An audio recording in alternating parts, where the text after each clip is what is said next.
Recorded Books presents an unabridged recording of Acid Test by LaManna, narrated by George Guidall, including an interview with the author. This work is copyrighted 2001 by LaManna. This recording is copyrighted 2001 by Recorded Books.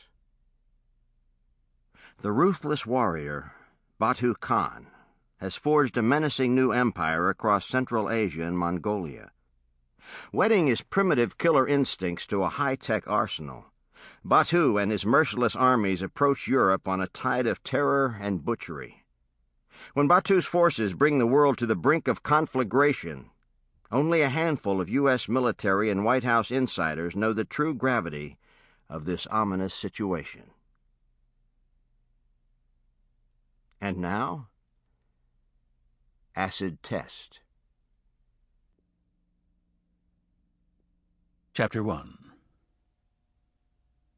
The American hadn't moved, barely breathed.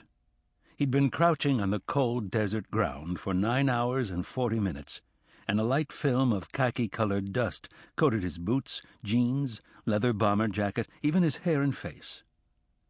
Just like the bloody Aborigines, thought Major Edward Lyndon of the Australian Defence Force. He'd seen native hunters stay in that same intense, trance-like state for hours, even days. As the first shafts of sunlight touched the rock mountain tops in the distance, reflecting pink and gold onto the salt flats below, Special Agent Matt Wilder snapped off the tiny infrared video monitor at his feet.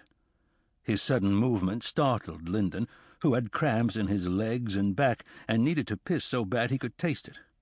He wondered how Wilder had remained so focused. They were both 33, 6 feet tall. They could almost pass for brothers. Although Lyndon considered himself a fucking specimen, Wilder's feat of concentration vastly exceeded his endurance. Turning, he spoke into the bullet-sized microphone clipped to his collar. "Stand down, mates."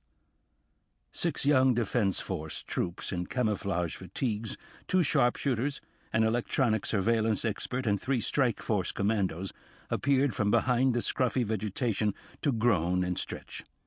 2 more of Lyndon's commandos, big tough bastards, were inside a cluster of windowless, bunker-like concrete buildings.